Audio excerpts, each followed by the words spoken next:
Hey family, welcome back to the channel. So we're going to discuss two things tonight. The first one is Jamie Foxx's Reps addressing the conspiracy theory that COVID vaccine left the actor paralyzed and blind.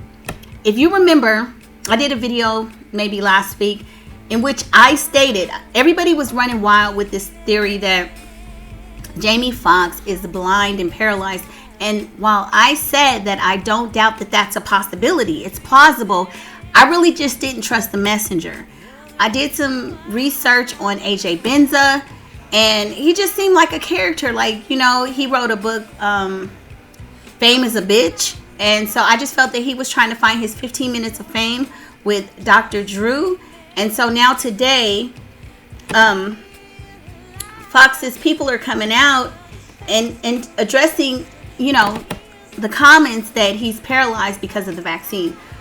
Again, please, people, and if you're very sensitive to topics like this, if this is a trigger for you, please log off right now. The representative for Jamie Foxx has shut down conspiracy theories that the actor's recent hospitalization was due to COVID-19 vaccine. Oh, can't say that. Was due to CV-19, leaving him partially paralyzed and blind. In a statement to NBC News, Fox's representatives called the claims completely inaccurate. So, who are the representatives, number one? So I would really like to know, who are these representatives? I didn't see it, but anyway. The conspiracy theory began on May 30th when Hollywood gossip columnist AJ Benza. So that's the first thing. As a gossip columnist, oftentimes we report information that hasn't been validated and that is not necessarily fact-based. I think what people need to understand is we are probably reporting allegations, things that are being discussed, and possibilities.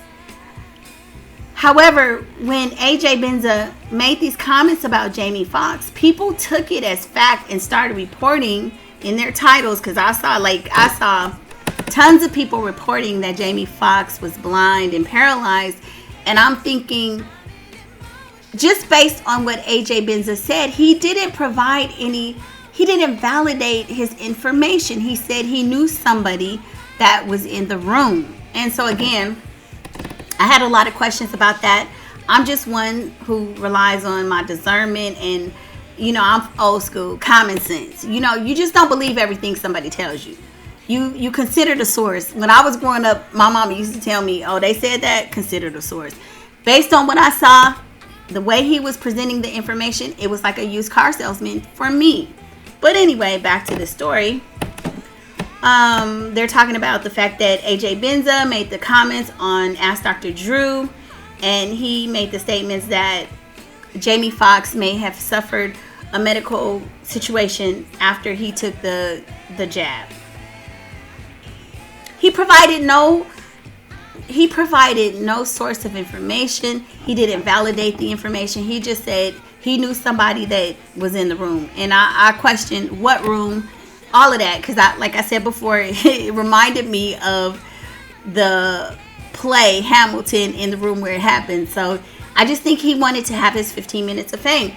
Again, it's plausible, but he didn't give us enough information to think that he had gotten it from a credible source. And if you can't provide that information, I can't take it as legitimate or facts. Now, some people can, but I just always have a question mark. It goes on to say, Benza claimed Foxx developed a blood clot in the brain after receiving the jab, which caused him at that point to be partially paralyzed and blind. Despite Foxx's representatives refuting Benza's claims, it hasn't stopped far-right commentators from spreading the anti-vaccination conspiracy theory on the internet. And so, you know, there are these theories that black males don't tolerate the jab very well and that it can cause them to have strokes and other medical issues.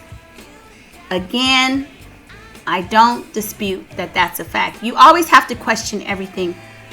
But when you hear stuff like this, you have to do your own research.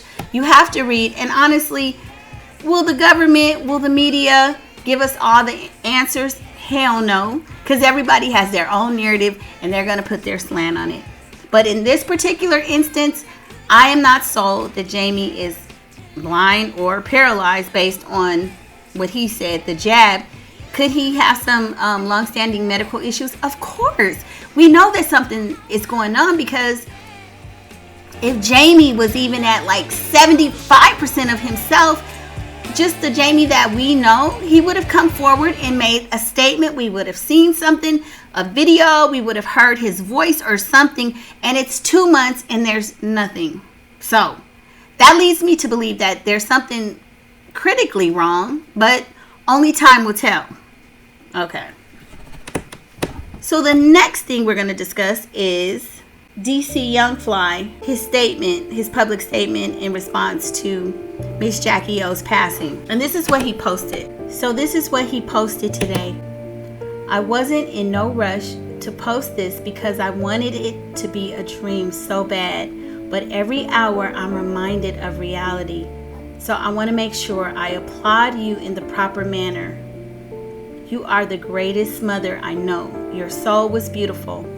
You always wanted the best for others, and I admired how our family loved each other. Never had to worry about our kids loving each other because you were on top of that. You know we God-fearing and we are grounded by the Spirit.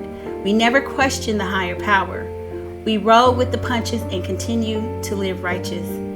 We'll always tell our kids how much of an amazing person you were, especially a great mother. You know how our last convo went. I prayed for you, and now we are here. But it's okay.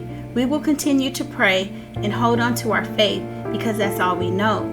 Love you forever, and our kids are super strong. They helping me with my tranquility, no cap. You with me forever. The queen of my children will always have a spot in my heart and the paradise. You gonna get me for that, but it's true. Love you forever. Just know we going harder than ever, and God is in control, and He got us covered. So that's what he posted. And wow, it's just sad. There are no words to describe the pain and the emotion I can imagine that his family is going through, especially when there are 3 young children involved. I think this was a beautiful post, but I still think when you lose someone close to you like that, it takes time. You know, you're in shock for quite some time. It's like surreal. So we're just going to send up prayers for him and his family and those children, and may Miss Jacky Oh rest in peace. See you on the next video. Bye.